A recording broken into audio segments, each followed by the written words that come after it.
Today's class should be Elul Nishmat for Doron Shlomo ben Miriam Alana and Shlomo ben Rivka and Simcha bat Sivya Simcha ben Istam and Refuah Shlema. and Refuah Shlema for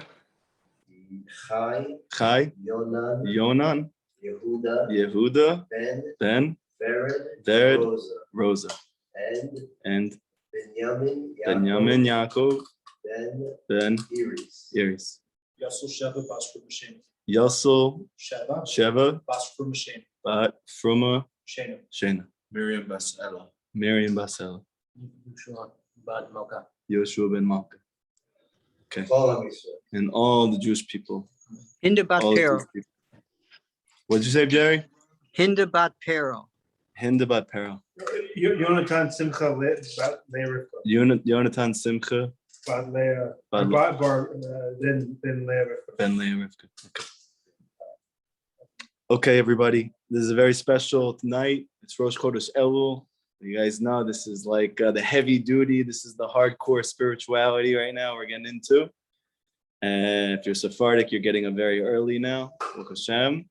And if you're Ashkenazi, you get to laugh at us and wait a little bit and do it a little bit later. Baruch Hashem. But this is an amazing time. Elul is a big month and heads into Rosh Hashanah. We know as well that Elul, most people think about Rosh Hashanah, they think about the beginning of the year, right? But we know that Rosh Hashanah was actually the first day man was created. So in fact, the world was beginning to be created in Elul.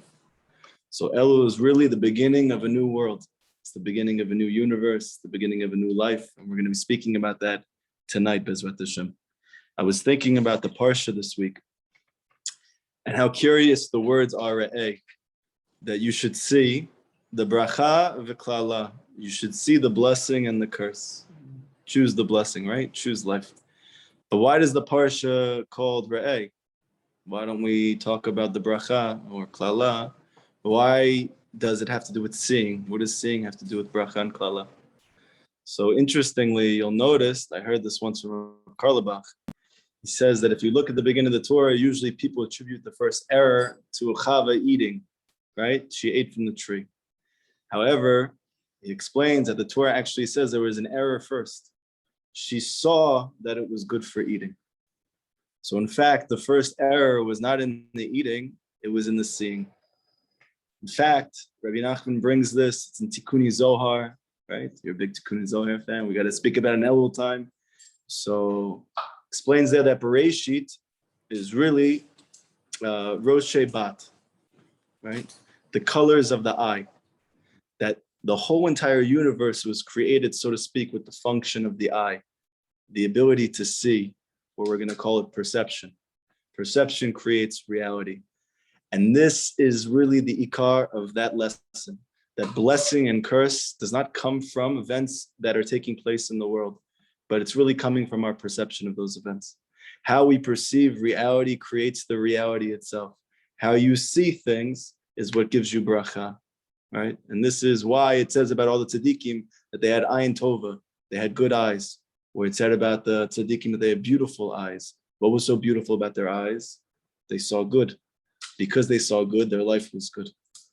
And the whole difference between a life of goodness and blessing and a life of curse and suffering is simply how you see things. And this is hinted to, says Tikkuni Zohar, right in the beginning of the Torah, Rosh Bat, all the different aspects of the eye. Bara Elokim et Shemayim ve'et ha'aretz. Through the eye, Hashem created Shemayim va'aretz, heaven and earth. Okay, so how we see things is how things are. Now, there's a very famous line from Rabbi Nachman ben Fega, which everybody knows, that it is a mitzvah gedola lios besimcha tamid, that it is a mitzvah gedola to be happy always. Okay, great. How many of us are succeeding in that mitzvah gedola? It's hard, no? What do you mean? It's a mitzvah to eat kosher meat. You guys are failing in that one also? Struggling? We're not going to say it on camera, right? This is an ultra orthodox religious institution establishment. We're going to. we are. Technically, it's not one of the 613. It's not one of the 613. Okay, but okay. So how about I don't know. Let me see. Did you guys put tefillin on today? Okay, but Rabbi Nachman didn't say wearing tefillin was a mitzvah gedola. We know it's a mitzvah gedola, but he didn't say it was. He did say that being happy always is a mitzvah gedola. Why is it so hard for us to always be happy? Because we're under tests and tribulations. Tests and tribulations. Okay, good. But that never stopped you from putting your tefillin on. It also doesn't stop me from on payas, but there's some things that are easier than others. Okay. I feel like there's an interesting difference though that I just thought about. When it comes to something that we're told to do, put on tefillin, put on tzitzis. Our mind says, great, you know what, we're gonna put on our tefillin, put on our tzitzis, we'll do it. And to your point, even tefillin is in b'doraisa. Right. I think in the mental, it says, okay, you know, I'm gonna be happy daily, or worn out, I'm tired, whatever else. It's not even, and I think there's something maybe to be even simpler and to not. Serving But the there's a Shem. mental that trumps that makes it a little more challenging. I hear what you're Then saying. say mentally, I'm gonna be happy day in, day out, Right. do my best, So- sure I do, like my job, work, whatever else, Right. you know, day in, day out, sure. I think what you're saying Because is it's easier to control your body than it is to control your mind. okay, very good. So Bekitzer, what he said is good. That in truth, it's easier to do something and to tell your body to do something than to tell your mind to do something. We have more control of our bodies than we have of our mind. Very good. But I want to add something, which I think is really the ikr. The ikr is not that we don't want to do that, and not that we don't try to do that. I think that we're trying to do that constantly. I just think we don't know how to. Because we don't know how to be happy always, but we do know how to wrap our tefillin every day. We wrap our tefillin every day. And if we knew how to be happy always, then we would. And we'd stop spending that money on drugs and on alcohol and on Netflix and on X, Y, and Z. And we'd be able to fill it up free. But define happiness. Oh, we're going to get there in a second. But let's go with Stam happiness. What would be the definition? When your endorphins are kicked in, when you feel good, when you're happy, you know what it feels like when you're happy. Yeah, if I came over right now, I'm not so strong, but if I punched you in the arm, yeah, you wouldn't feel great. You'd also be like, who invited this guy to teach us? I also wouldn't feel great. Yeah. But what would make you happy? If you won $1 million, you'd be very happy. Everybody has their own thing that makes them happy. For me, like when I have a shkacha pratit that's like so obviously Hashem, right? That makes me really happy. Like when I came out of the mikveh a couple days ago and I was listening to Mekimi by Yosef Karduner, and then I see like right next to me when I open up my eyes and I look at the van, it has huge Mekimi on the side, right? So for me, that was like, that's geschmack for me. I like that, yeah. Okay. Simple to be happy, just simple happiness, not like crazy or theoretical happiness, but we know what it feels like to be happy and what it feels like to be sad. So I think the real reason why we're not happy, but simcha always tamid, is because we don't know how to. Okay. Now,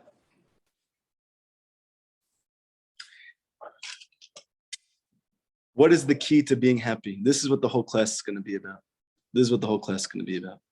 I used to be a mental health therapist and a social worker and a substance abuse counselor. They have many theories there for what makes a person happy and what causes a person not to be happy. One of the leading forms of therapy is called cognitive behavioral therapy. For anyone who doesn't know what that is, simply put, they have a theory. The theory is that how you think affects how you feel, and how you feel affects how you act. Boom. This is a multi-billion-dollar industry, cognitive behavioral therapy. And the biggest benefit for the institutions that use it is you can research it because it's tangible, right? It's not theoretical. Wouldn't the bigger copy reverse in that order? Oh, so this is what Rabbi Nachman says. If you reverse the order, it also works, okay? So that's a good point. But I want to tell you that they were not the first ones to figure that out. that really the source of joy is your mind, your thoughts, that your thoughts create your feelings and your feelings create your actions. And therefore, if you focus your energies on your thoughts at the expense of the rest, automatically there's going to be a flowing out of the emotions and the actions that you want. So focus on the thoughts, make them positive, and then as a result, you're going to feel good and then you're going to act good. Okay, beautiful. However, there was a person whose name was Yisrael ben Eliezer, who existed about 250 years ago. They call him the Baal Shem Tov HaKadosh. And the Baal Shem Tov says a very witty, very powerful line, which he means very literally. You are where your thoughts are, so make your thoughts where you want to be. Mamish, you are where your thoughts are. Not theoretically that you think about something and then, so to speak, you're present there. That's all you're really bound up with. But no, the Torah teaches that your mind is your neshama. The mind is the locus of your neshama. That's who you are. So where you guide your thoughts, that's mamish where you are. So if you're in this class right now, but you're really thinking about the fight you just had with your wife 2 hours ago, so then you're in the fight with your wife 2 hours ago. You're not here.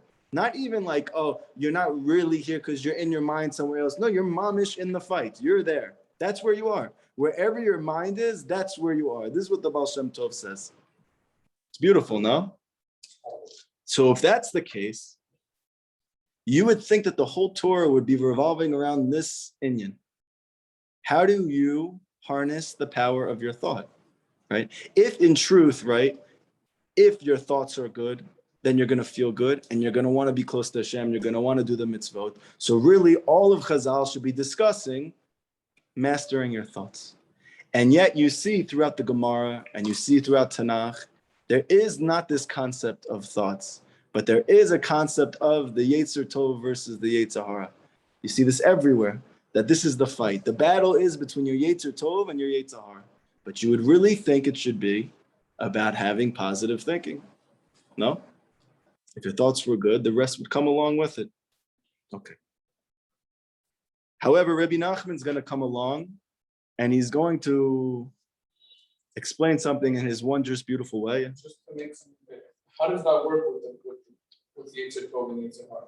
Oh, so that's what we're going to say right now. Very good. So the question was, he's listening, so he's here. Mamash, she's here. Yeah. How does that work, the Yetzer Tov versus the Yetzer Hara? Who's to say that's not what Chazal was speaking about, the power of thinking? Maybe it's in there. Comes Rabbi Nachman to teach in the 49th Torah of Likutei Moharan, something mind-blowing. I remember I read this when I was in Uman for the first time 2 years ago for Rosh Hashanah. I had the zchut to get there, after praying for many years to get there, thank God, and I read this Torah for the first time. He says the most unbelievable thing. The beginning of the Torah, the Arizal explains that when Hashem wanted to create the world, he had a thought. That thought was, I want to create the Jewish people. And from that thought, he decided to create a halal panui, a vacuum, an empty space, because he's everywhere. He's the infinite one. So if his light is infinite, he's everywhere. There's theoretically no room for there to be anything else. So the Arizal has a tremendous chidush, which makes Lurianic Kabbalah something very different than anything that's ever been before. That is that Hashem created a space within himself to create reality. It's something mind-blowing if you meditate on this. Okay? Hashem's everywhere. And then, so to speak, like you're there and you decide to make a space within yourself that something else can exist. Okay. That's where Hashem created all of the worlds. Rabbi Nachman says, so you learned something amazing from this, something unbelievable. How did the creation of the universe start? It started with a machshava tova. It started with a good thought. How does he get that? How do we know that Bereshit bar Elokim et hashamayim et haaretz, Hashem created Shemayim v'haaretz? It started with a good thought. Because he thought to himself, says the Arizal, says the Midrashim, I want to create the Jewish people. I want to have a relationship with a group of people outside of myself. That's a good thought. And because he had that good thought, it led to the creation of the universe. So what is Rabbi Nachman teaching us? Something very powerful and very deep. Your ability to create a new universe for yourself, it begins with a good thought. And he goes on to say that if you think negative thoughts, the opposite happens. You clog the space of creation. You're not able to make new realities in your life. So let's say, for instance, you're struggling at work. You want to make more parnasa, you're not able to. Let's say, for instance, you have shalom bayit issues. You want to make things work with your wife, but you're not able to. The therapist doesn't help because you're the only one listening and she has no idea what's going on over there, right? And the list goes on and on. Everybody has their own problems. And we can meditate and focus on all of these things. However, if you ever noticed, you never got out of a problem by thinking about the problem. You never got out of the struggle by thinking about the struggle. You had to have a positive thought in order to leave that space. Not just because that's the practical way to leave, but because spiritually it's impossible to create a new world except with a good thought first. So this is what Rabbi Nachman's coming to teach us. Okay, something beautiful. Now Rabbi Nachman's going to add to the depth. You ready? And this is what our friend over here was alluding to. That when Chazal teach about the Yetzer Tov and they teach about the Yetzer Hara, what is that? What is a good inclination? What is a bad inclination? What is a positive desire versus a negative desire? What is that? We usually connect it with taivot, right? Desires for sexuality or physical pleasure. We usually connect it to whatever. But Rabbi Nachman says it's not it. Your Yetzer Tov is a good thought. Every single time that you have a good thought, that's called your Yetzer Tov. Every time you have a negative thought, that's called your Yetzer Hara. So simply put, let's say, for instance, today I'm at work. I thought to myself, wow, today was really weak. It was just a bad day. No, I didn't have a good day today, right? I had these experiences with my boss. I hate my boss. Yeah, my job's not paying me that much. I thought I was going to be able to get out of here much sooner and get promoted. That never happened. And you start to spiral into all these negative thoughts. If you went into the books, you wouldn't see anywhere that that's called your Yetzer Hara. What would they call your Yetzer Hara? That afterwards, when that girl passes by and you look at her and it's not your wife, that's called your Yetzer Hara. But what was all that negative thinking? You just got to work on being a positive guy. But Rabbi Nachman says, no. Your Yetzer Hara is mamish every negative thought that you have. Why is that so life-changing? Why is that so important? Because if you don't know what the problem is, then you can't work on it. But if you understand where the problem is, you can begin to work on it. If I understand that the thoughts that pop into my head are under the guise of Yetzer Tov or Yetzer Hara, now all of a sudden, all those Gemaras are going to do wonders for me. Because it says in Masechet Brachot that you need to utilize your Yetzer Tov, you need to invest in it and be proactive with it over your Yetzer Hara. Okay, that's great. How do I do that? Yeah, nobody ever asks, okay, how do I do that? The answer is you need to actively think positive thoughts.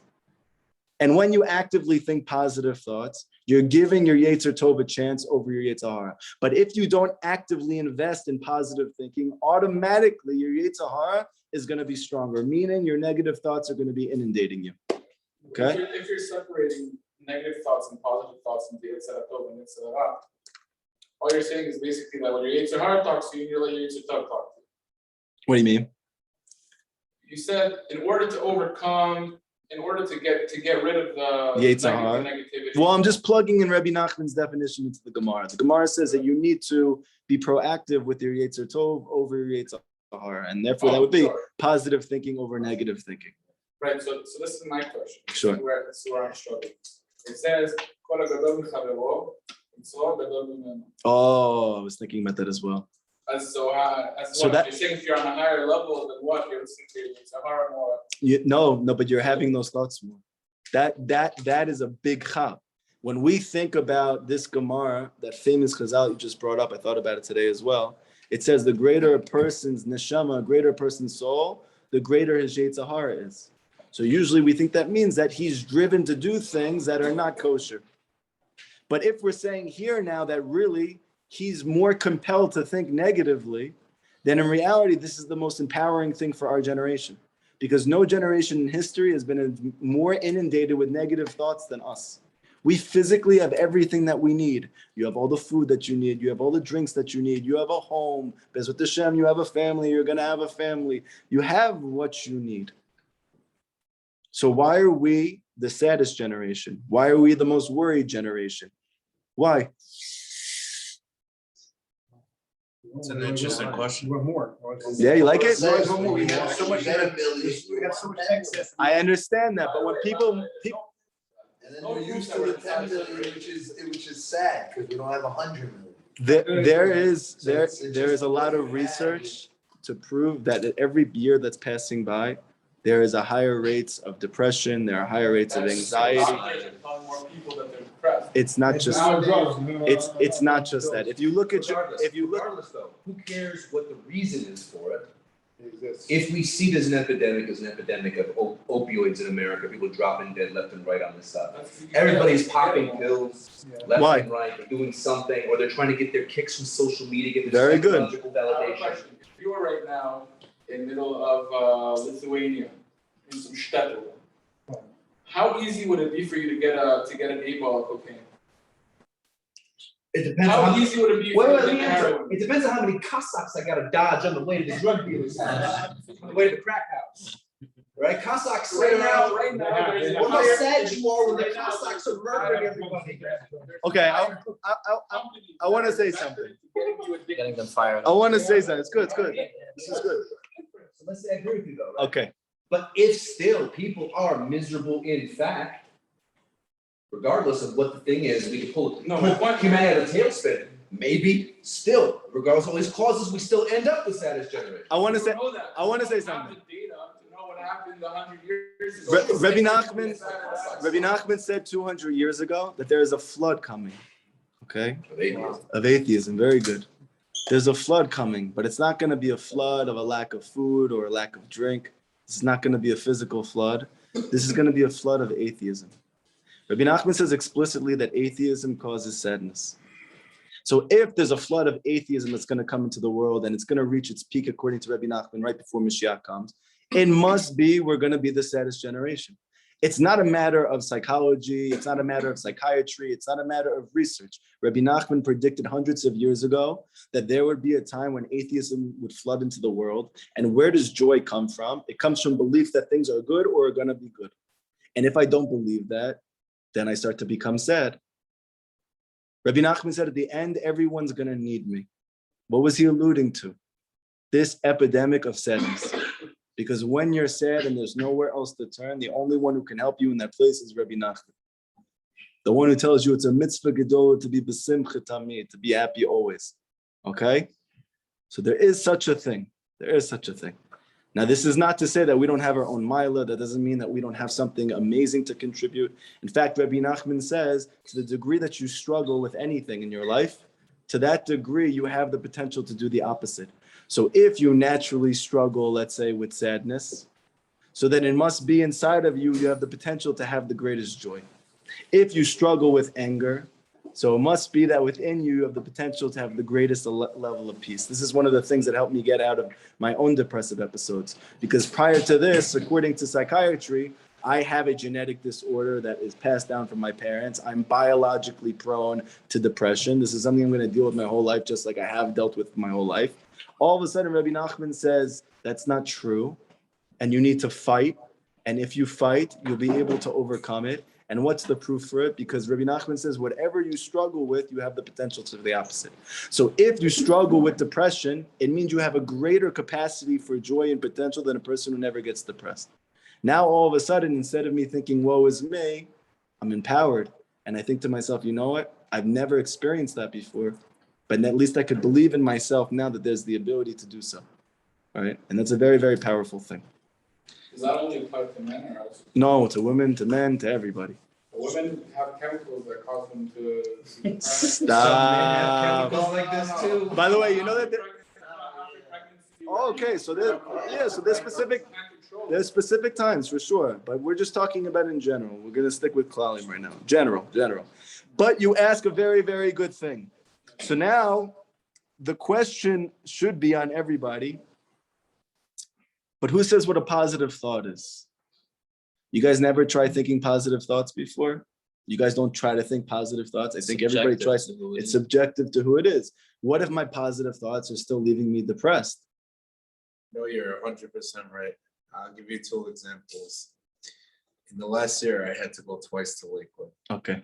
First time, I was like, this is going to be great. I haven't seen my parents in 5 years. I'm dying to see them. It's going to be an amazing trip. I had a wonderful trip. Second time that they were pushing me to go, I was like, oh, this is going to be horrible. It's gonna be the worst trip. I don't want to go. It was awful. It was terrible. I couldn't wait to get back to Israel already. And So you feel it's just you exactly feel like what your it is. initial thought created the frame for what would Right. how you would feel. Yeah, it's usually when I think of something positive, you're right. It does. It's more of an It creates that type of Right. energy. and negative comes negative. Yeah. I just wanted to mention, like, so we mentioned the point about how the current generation will be getting more and more depressed. I read a shot very similar on the Cedric. I think it's very true, is that you have today more than any other generation, it's just active, it's being active. So happiness and sadness, Kedusha and sadness reach such a high mile because we're active. We're today the ones here. We're the ones that are applying ourselves, doing what we have to do. So Kedusha may be a high today because great, we're here. And we're doing it, we're here, right? We're actively here today. People are all actively alive. Same thing I think with sadness. When you're doing things so quickly and like actively, wow, what's going on? You could be sad. I think it's the double-edged sword. Okay. So I think that validates, like, oh, it looks like we're so sad and all that stuff. Well, when everything is so active and happening and live, it balances out. Yeah, I hear you. Kedusha and sadness. So I want to throw like a curveball right now, which is what I was just alluding to. And that is the fact that when we think of positive thinking, right, which it sounds like that's what we're getting to right now. Rabbi Nachman says, how do you create a brand new universe for yourself? A beautiful universe, a brand new year. Rosh Hashanah is coming up. We all want a new year.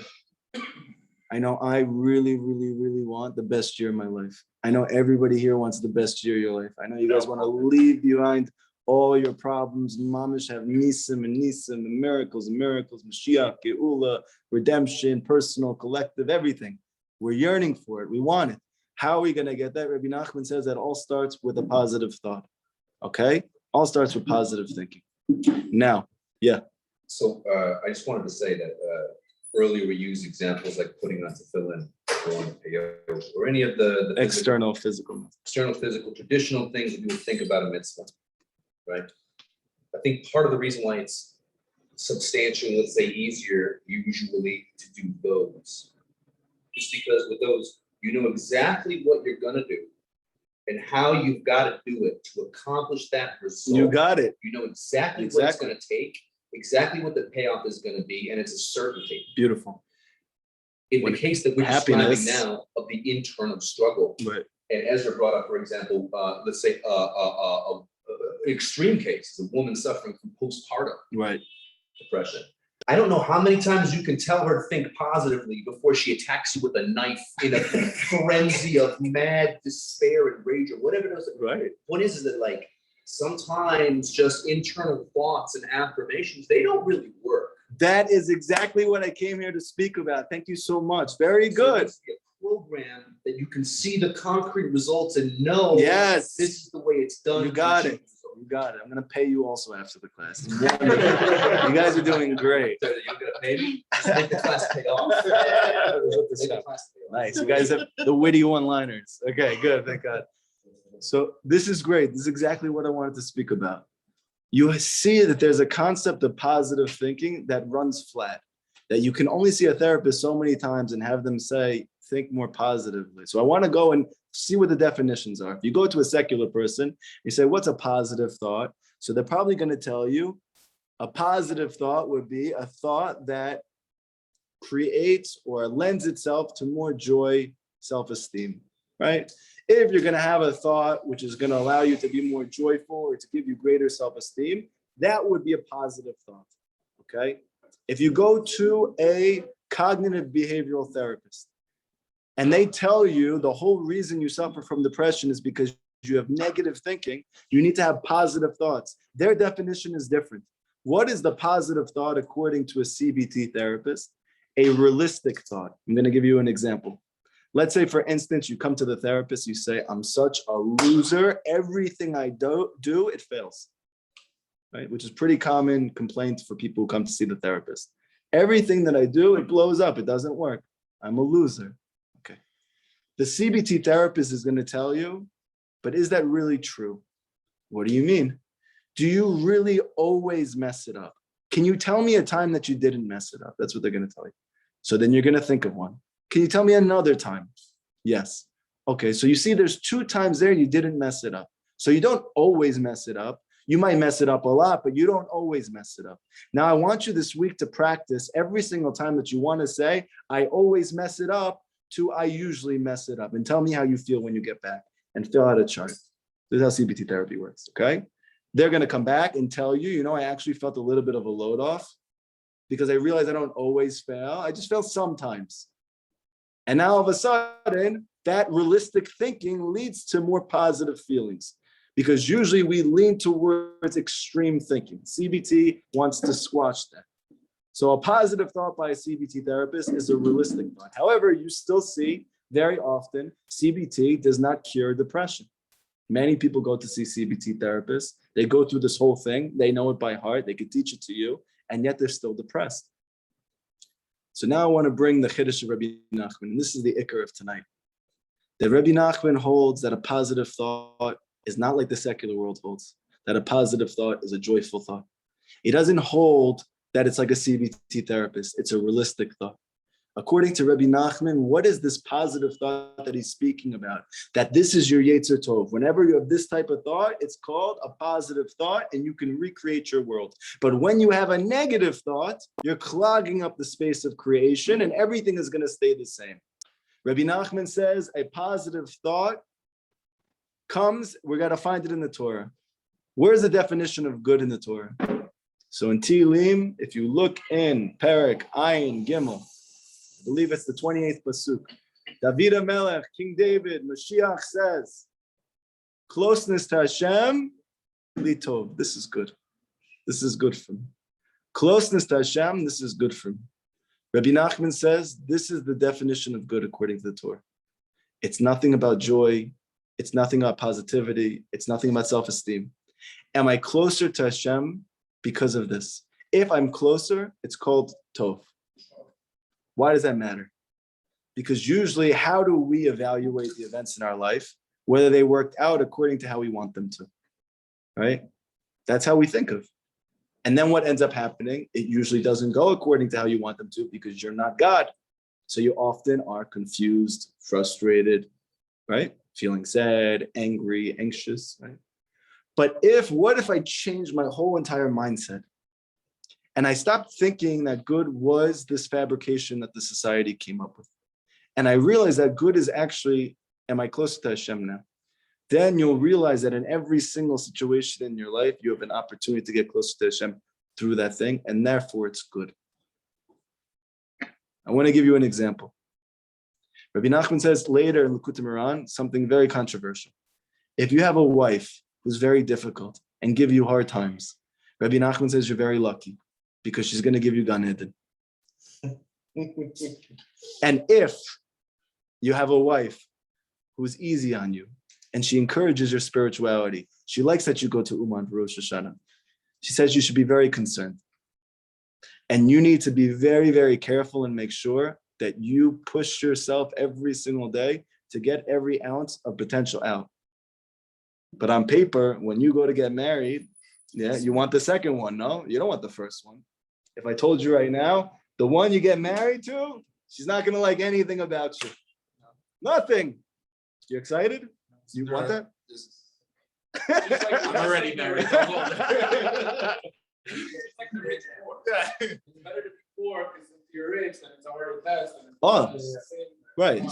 So this, Rabbi, There's a myth. looking for a girl that likes nothing about you. It's a very interesting dating strategy. wow, you hate me. We should get married. There's this guy I hate the most. I heard that marrying the most wicked woman in the world will give him this gun in it. So he goes, he finds the ugliest, the most, the one that's really like hard, and marries her, and she's on to him. So what happens? He wakes up every morning. She starts making him breakfast every day. She starts doing his laundry. And so he's like, "What are you doing? I heard you were the worst person." She's like, "You think I'm giving you your Gan Eden?" It's like more. Yeah. So this is the point. The point is that what we think of as good or bad is not really good or bad. And this is the cause of the sadness of our generation. Because we're all looking to get high from everything in our life, and we're not looking necessarily to get closer to Hashem. That's not our perspective. That's not our paradigm. When I pick my job, I'm not thinking, is this job going to get me the closest to Hashem? I'm thinking, is this job going to give me the biggest paycheck so I can have these things that I want in the material world, right? When I get married to somebody, I'm not thinking, do I want to marry this person because this person's going to bring me closest to Hashem? I'm thinking, does she make me feel really good about myself or not? So happiness is closest to Good is closest to Hashem, and we say every single morning that happiness is with Hashem. So automatically, if you're closer to Hashem, you're closer to being happy. In fact, the litmus test for your closest to Hashem is how happy you are. The closer you get to Him, the happier you're going to be, because joy is with Hashem. Simcha is with Hashem. So this is the paradigm shift of Rabbi Nachman. So you're saying there are no atheists in the world that aren't happy? You're asking me if there's atheists in the world that are happy? I don't think so. I was an atheist. And so Yeah, it's happiness like is, deception. again, They're happy. They're There is no, when it comes to the physical world, right? And the more that you are disconnected from spirituality, the more invested you are in physicality. This is just the way it works. The more spiritual you become, the less you are connected or attached to, or you draw your life force from the physical, and you're trying to find it in the spiritual. The essence, according to science of physicality, is it begins and it ends, right? These things that make people happiest, that we're all looking for, especially young people in our generation, whether it is a seminal emission or it is a drug experience, all of those things, they end as hard as they begin. But the joy that the Torah speaks about, it doesn't begin and it doesn't end. It's infinite. Hashem's infinite. so you get it in Olam Haba, or you get it. You get it here. You can get it here.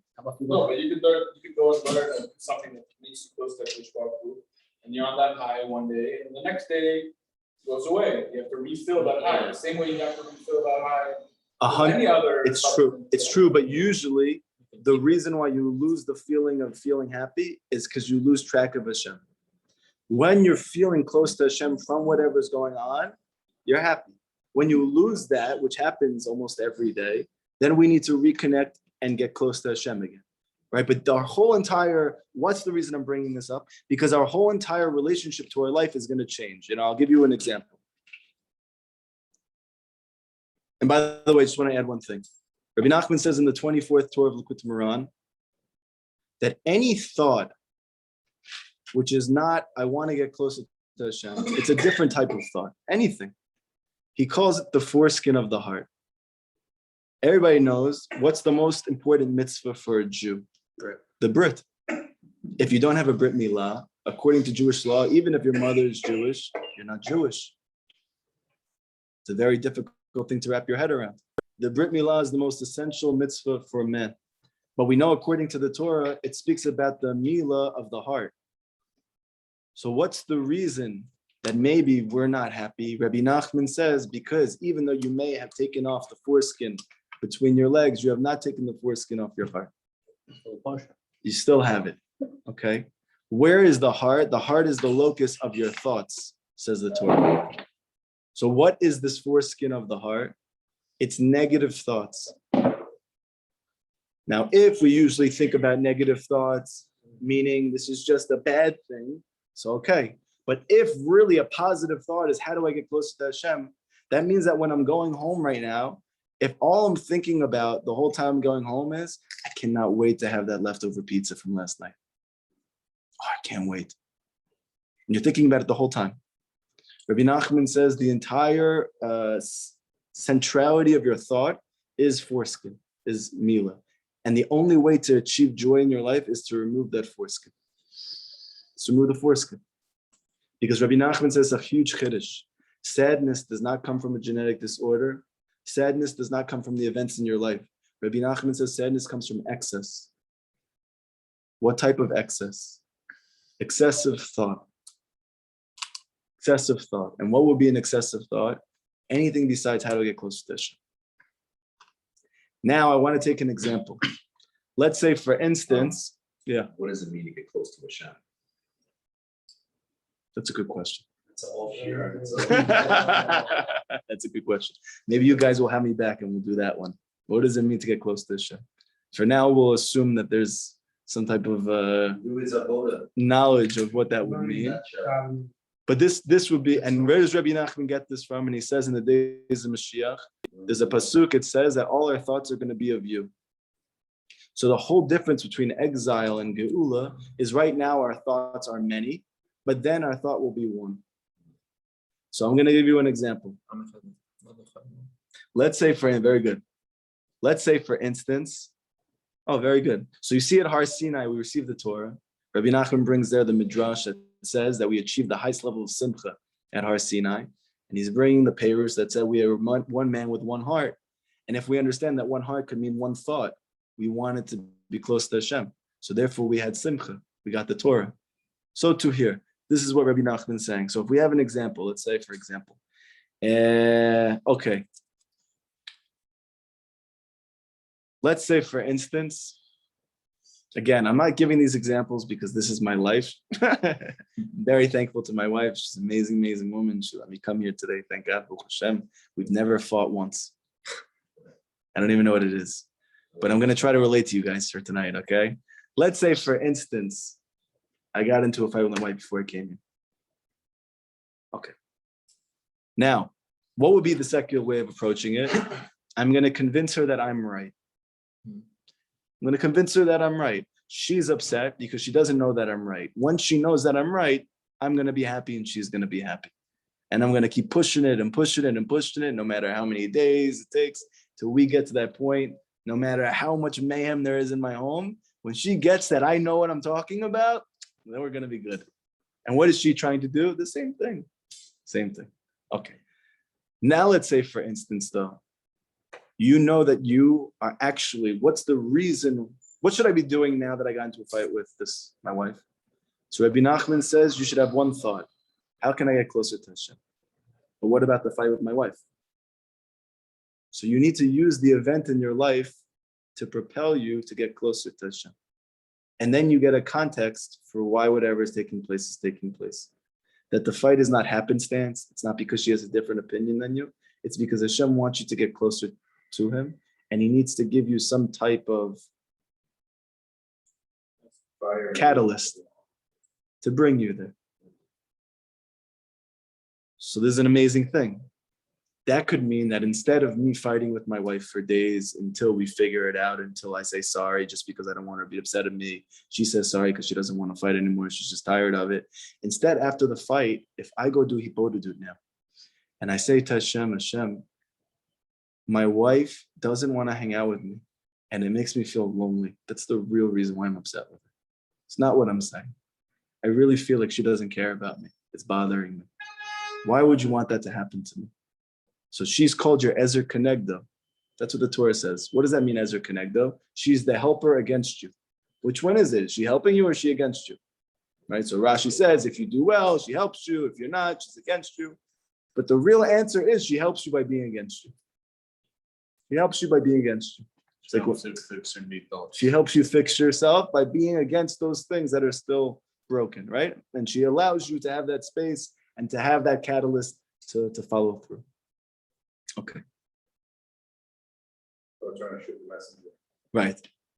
So the real hop here is that if I could take that normal way that I experience that and instead say to myself, you know what?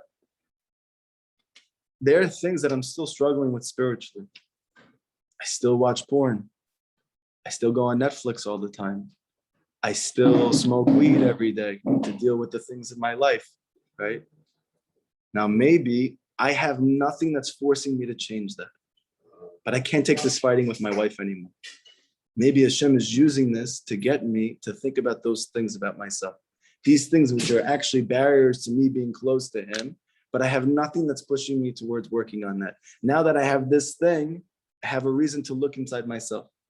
The Baal Shem Tov said that whenever you see something wrong with someone else, you should look for it in yourself. Why should I do that? Do I want to go to a psych ward? Every time I think something's wrong with somebody else, I'm going to see that thing in myself.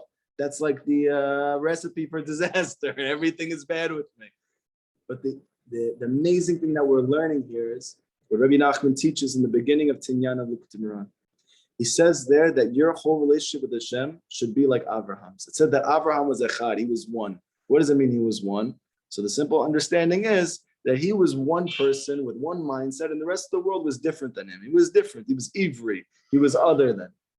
Rabbi Nachman says, what does it mean he was echad? It means that the way that he lived his life is that there was only him and Hashem. That was his whole entire world. And everything else in his life was a part of that story. My wife is a part of that me and Hashem. My kids are about me and Hashem. It's not a separate thing. These are not separate entities. And oh yeah, by the way, I have to pray mincha now. My whole entire orientation to life is what is the cause of every event that takes place in my life.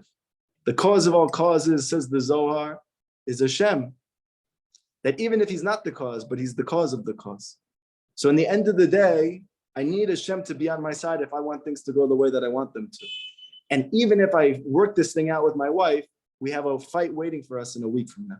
Why do we have a fight waiting for us for a week from now? Because Hashem still wants you to find him through that event. You haven't done that yet. Okay? So this is the Chiddush of the night. Positive thinking is the cause for joy. Positive thinking is going to recreate your life. Positive thinking is going to turn all of your sadness and make it into joy. But positive thinking is not simply sitting there and forcing yourself to think joyful thoughts. You will fall flat. Positive thinking is reorienting my life. How do I reorient my life? I'm going to change my thought pattern. Instead of thinking to myself all the time how to be happy, I'm going to think to myself, how can I get close to Hashem? And automatically happiness will result. Automatically mental well-being will result.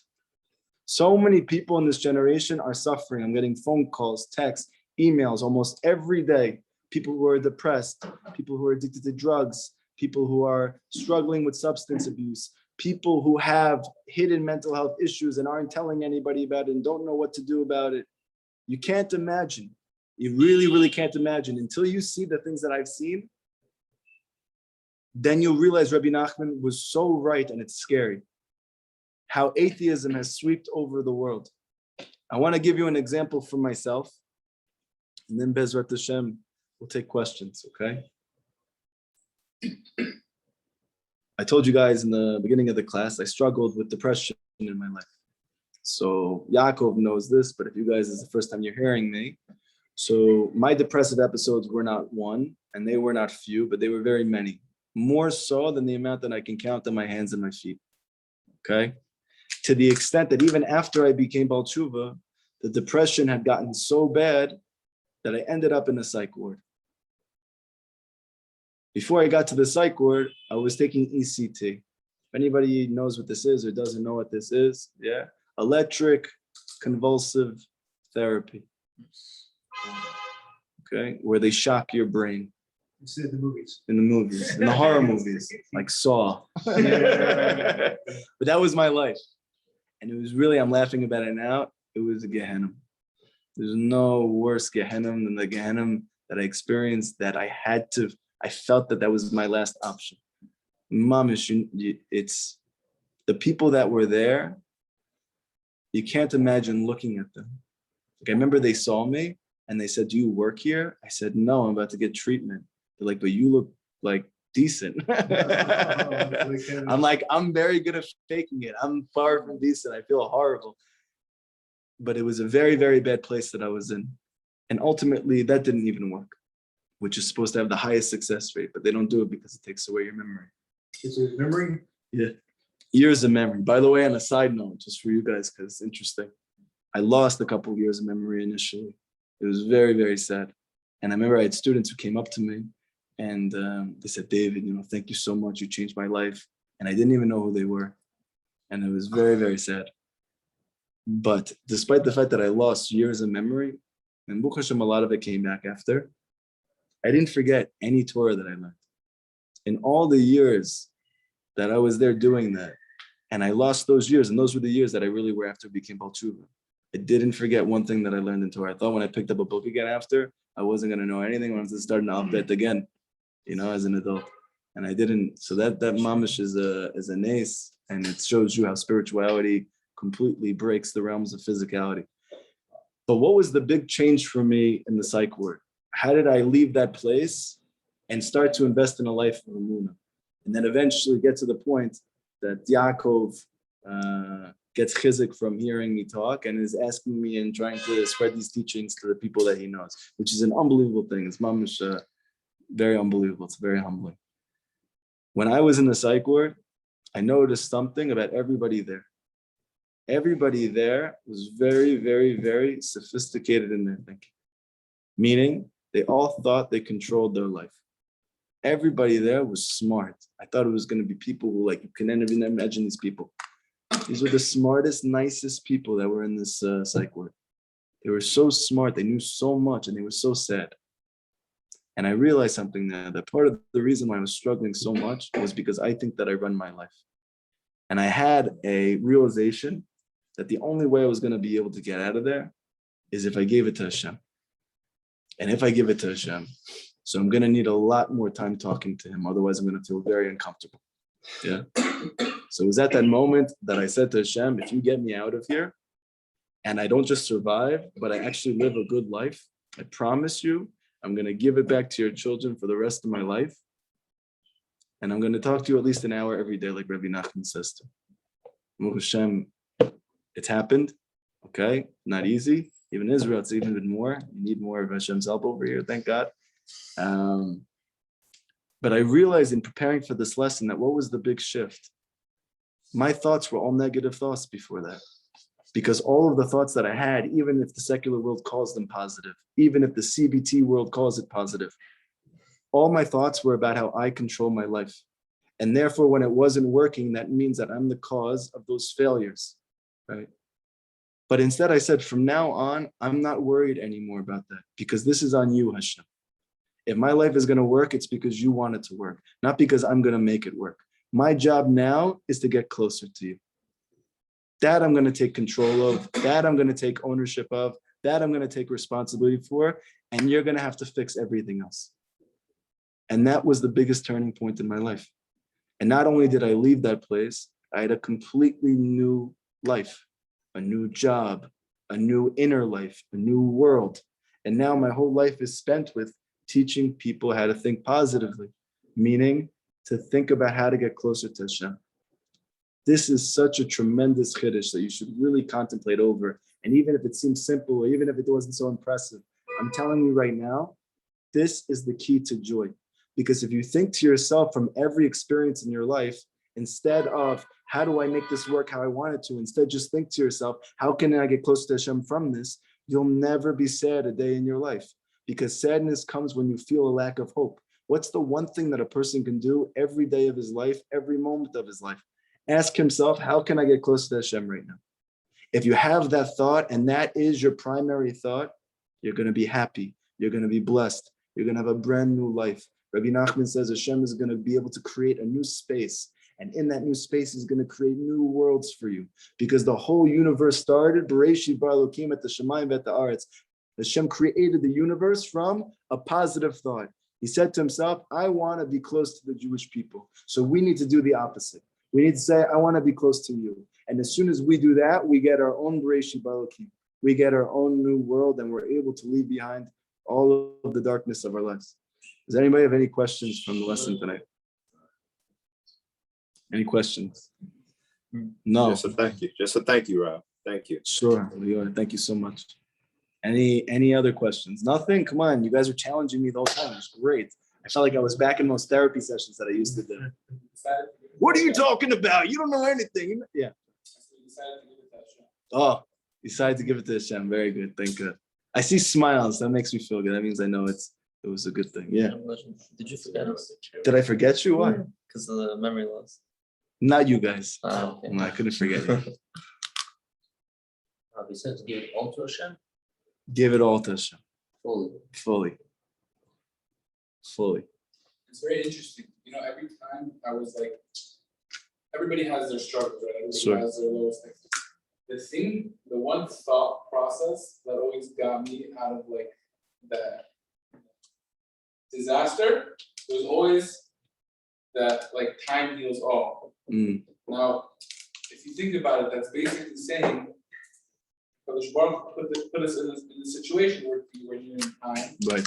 And eventually, it always ended up fine. Right.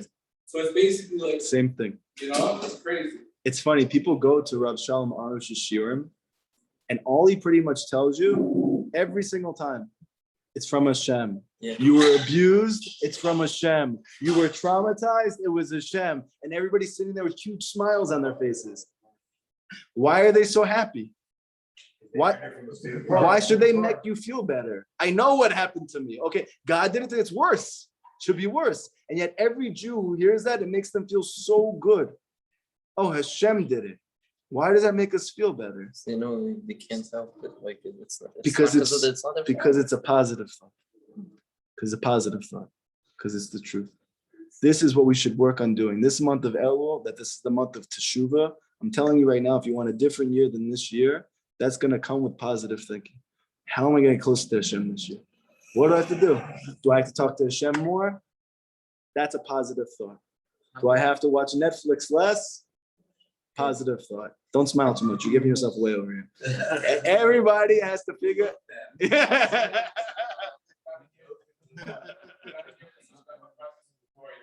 Okay. I don't know how they're still. So there's a famous quote. I don't know how famous it's actually. What do you think? There was a Rabbi in the Warsaw Ghetto. Yeah, In the public Yates now. sure. Peace and happy. Yeah, and it says that he wrote a sefer of all the he's a king with community, and he put it inside a barrel of milk, and it was found like years later. Found years later, and they made a sefer out of it. It's called H something. Chodesh, right? And I always wanted to see it because I'm a Holocaust fanatic. I love it. And I finally walked into the base medrash and I saw it. Wow. What is this Torah on Parshas Re'eh? He says basically the same idea.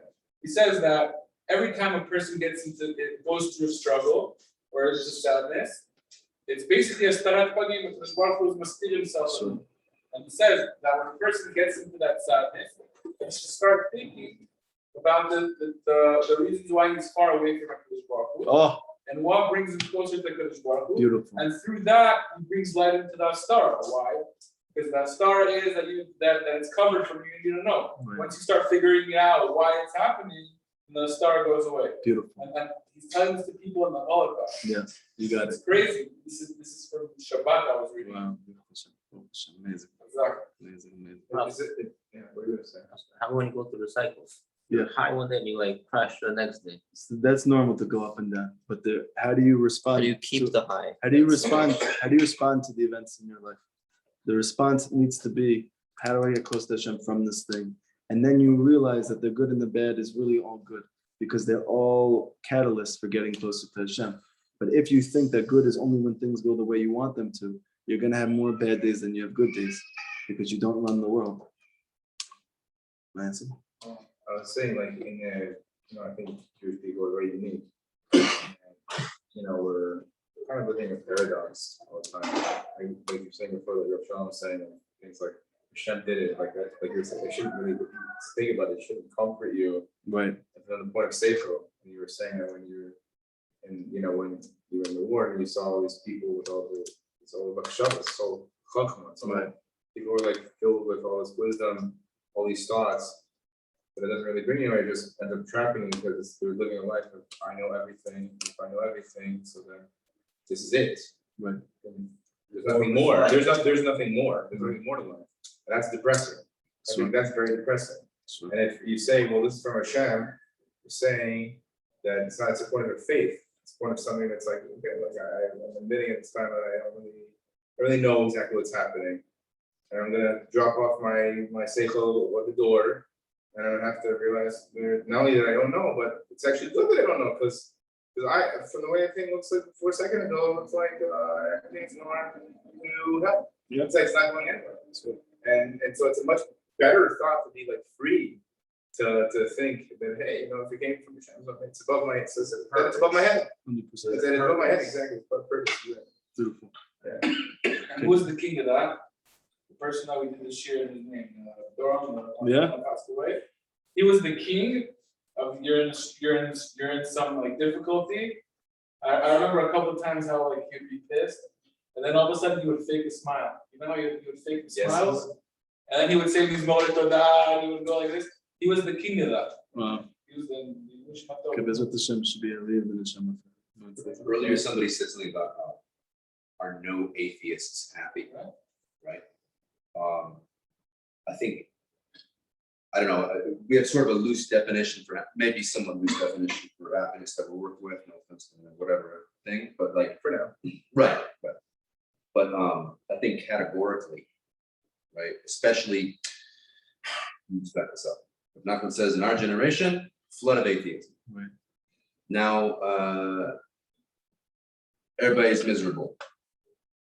Yet, there's more access to luxury goods and food and everything else that theoretically human beings could possibly want across the board at every level, every economic strata. Right. Even Africa is on the brink of like becoming like okay Right. pretty soon.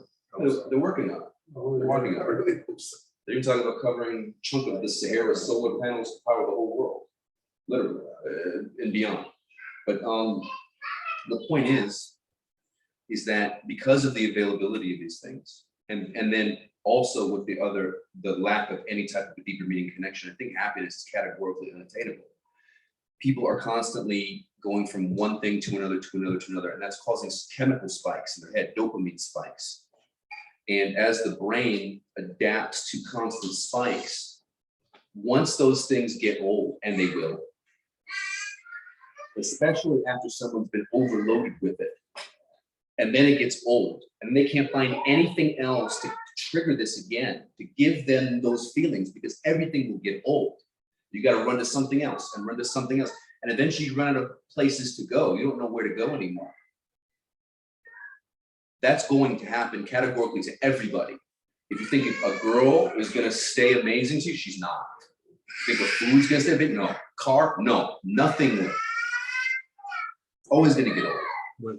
So if you have no other means of providing, the chemicals that often come from meaning and purpose and a sense of that what you're doing is meaningful, it's good, right?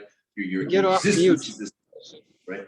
And all you have is the constant injection of different things into your system, into your psychology, that all you're doing is digging a hole bigger and bigger that eventually will not be able to be filled anymore. Right. I'm not sure That's if you what the were question actually is. here, but I think we spoke about this. I think you went out for a little bit. This is exactly no. This is exactly what we spoke about. The aspect of physicality is that it's limited. So if all of our joy is coming from multiple limited resources, and we have to keep going up and filling it up, and then filling it up somewhere else, and you have to because it's limited, it's going to begin, it's going to end. So for sure, we're not going to be able to stay happy. But the real thing that Rabbi Nachman's bringing to us here is that the concept of joy is looked at in the wrong way. It's not even a goal in and of itself. We're constantly looking, what's going to make me happy? However, if we look at it as, let me get close to Hashem, then as a natural byproduct of that, joy is going to flood into your life, because joy is a byproduct. It's not a goal. You cannot look for joy and attain it. And that's why the whole generation is struggling to find it. But if you're looking to get close to Hashem, then you're going to find joy as well. Very beautiful. Thank you very much. It's like Question, Yes. Rabbi. Yeah, Jerry, go If ahead. If I give myself over to Hashem the way you're talking, I feel like I lose myself. How do I get over that sense of, I want to be me, I want to be an autonomous being. Right. I don't want to be an automaton. I don't want to be a robot. I Right. want to have a sense of initiative. I just Right. have a spark in me that I don't want to give up. Right, I understand. Someone asked, if I really give it all up to Hashem, I feel like I'm going to lose myself. So I had this fear as well. Very, very deep fear, actually, because my mom is the thing that I did more than anything else was think deeply. My whole childhood was spent thinking very, very deeply. I actually thought if I ever was as simple as Rabbi Nachman says to be, I'm not going to be me anymore, because my whole essence is that I think deep, right? However, I have found something unbelievable, that the more I released that part of myself, the more I actually got to connect to who I actually am, who I really am. And those deep thoughts were actually covering me over. Jerry, it's a great question you're asking, but you actually can't know who you are until you give it over to Hashem. And I know it's really, really scary, and I appreciate the honesty in it, and I know what you're talking about. However, if you try it out, maybe you say, like, for this month, I'm going to give it over to Hashem, and if I don't like it, I'll take it back.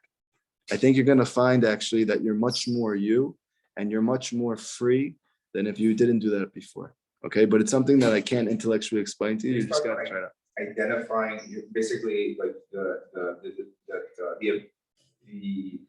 easy uncanny ability that human beings have to identify themselves and their states with their thoughts. Right. We're so used to like just thinking something and then identifying and saying that that's me. Right. Since I have this thought that thought and I are One thing. Right. And I'm saying that's what he's talking about. Right. So that's some of that's. I was talking to my friend yesterday came over, Alex, and we were like talking about, oh, my wife made a decision about X, and I said, you know what our problem is? I said, our problem is that. So you're thinking, okay, so like even if you agree with her and you're like, okay, fine, like X, it is X, but the next moment she's gonna say, no, it's Y. Sure. Right? And as long as you grabbed onto that thought and you made it Hashem, like you made this is gold. There's like this is Hashem. You're gonna get into war. Like you're not that will like read. Like it's so difficult to understand that it's not. You think the person's looking for the answer. Like you were saying, you think the person's looking for the answer, but it's not the answer that they're looking for. It's something else. Right. And the only thing that makes sense in this situation, I'm saying the only thing probably that does make sense in is Hashem, because everything else is just like doesn't make sense. If you just had a conversation with her, you don't know when the person, your friend, whoever, is gonna be irritated at you and just gonna like say something weird that they didn't say a moment earlier, and now you're like, what do you understand? Everything was just like fine before, like what happened? Like so, and you're like, and the person's like, want to know that people, things change and thoughts change, but you don't have to necessarily identify. Right. So this is what we're talking about. It's how do we identify ourselves? It's through the lens of Hashem. And when we connect and identify ourselves with Hashem, we're going to find all those things that we're looking for. As long as we look at ourselves as separate entities, we're going to find tremendous heartbreak. And we're trying to move away from that. So this with Hashem, this should be a big bracha to everybody who heard the class, something to focus on in Elul, something tangible to look at in your Hibodedut. What is my orientation to life? Let me try and change my orientation and make it mamish about how can I get closer to Hashem instead of making it go the way I want it to go. You're going to see tremendous miracles in your life, mamish. Have an amazing night. Amazing night.